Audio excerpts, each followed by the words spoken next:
Hey guys, it's me Juan from Just One Reader, and I am here with a quick update on my reading life. So I'm going to tell you what I'm reading and what I am planning to read. I feel great now because my life has come to a point just right now that I finally feel like I'm a reader again.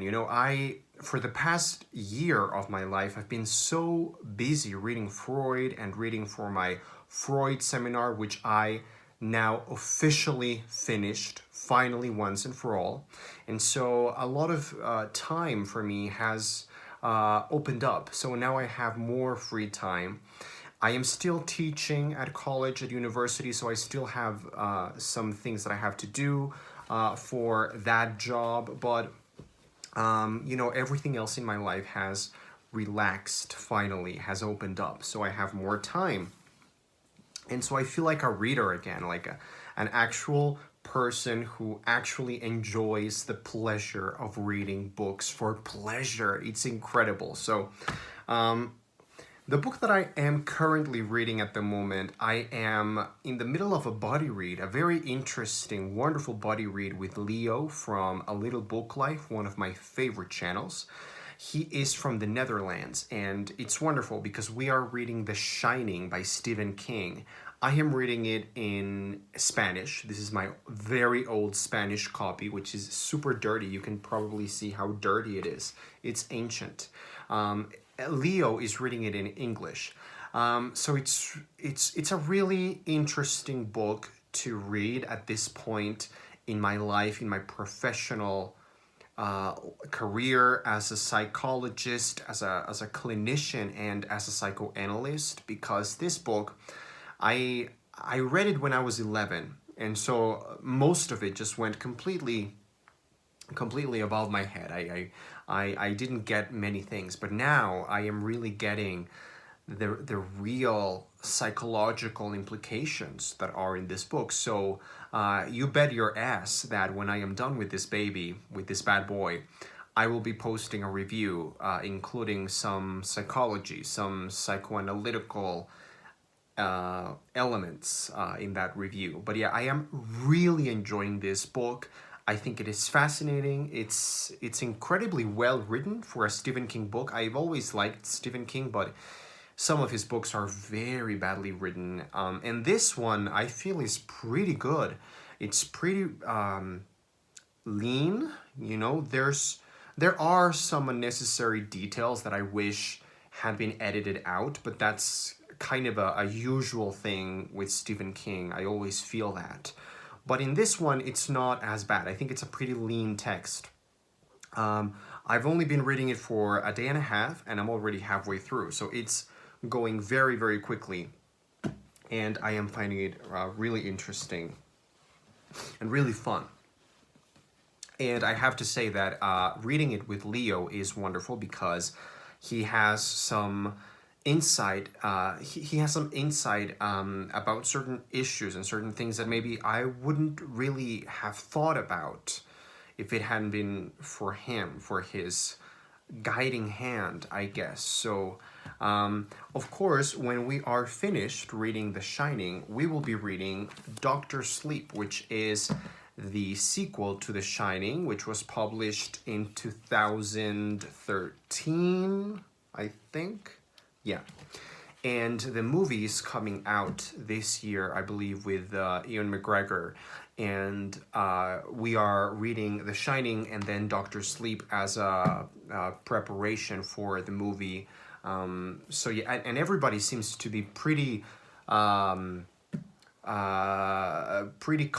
I mean, the general opinion about Doctor Sleep is pretty positive. People usually agree that it's a pretty interesting, fast-paced, thrilling fantasy novel. So I'm looking forward to that. Then at the same time, I am also reading this one, which is the sequel to The Circle of Dawn, Book 1, The Boy of the Century, which was a book that I mentioned in a previous video that I read that I really enjoyed. It was very, very cool, very silly adventure YA kind of novel that I really enjoyed. And now I am reading book number 2, The problem with this one is that this is very it's starting and it's starting to get really choppy for me. Like I've read around 150 pages so far of this one, and it's the same storyline as the first one. There's not a lot of things that have changed. The characters are moving from one place to another. They are on the go. They are on the run. They're trying to hide, and that's well and good. But that's all well and good. But it's just there's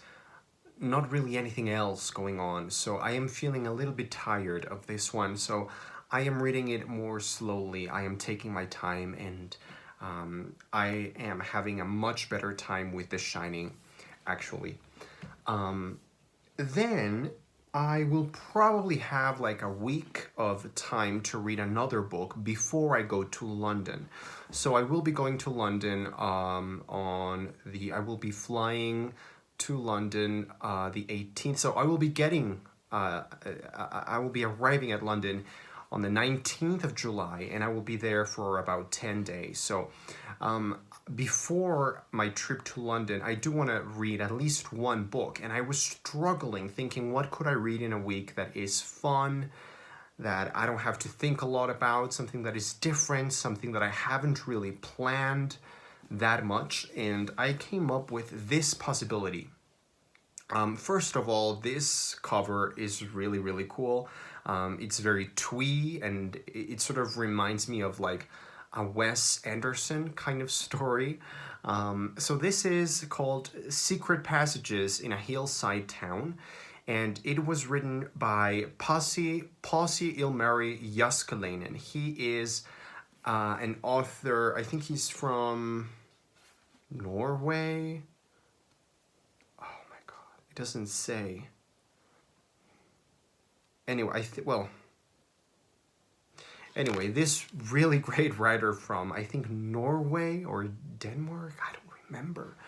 Anyway, he was the writer of a book that made the rounds on BookTube a couple of years ago with the book the Rabbitback Literature Society, which I really, really, really enjoyed. It was exactly what I wanted that book to be. It was twee and sort of dark and strange and whimsical, and it was like a dark Wes Anderson story, exactly. So I really loved that book, the Rabbitback Literature Society.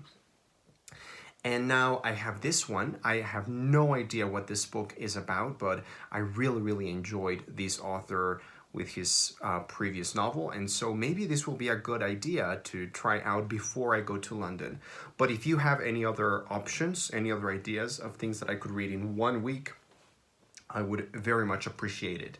So that's what I will be reading, and what are you reading this week or this July? I will be very glad to know. And once we are approaching August, we will get started with the buddy read for the His Dark Materials trilogy by Philip Pullman, and then in September we're gonna do the Goldfinch, and we will continue with His Dark Materials and the Book of Dust, book number 1.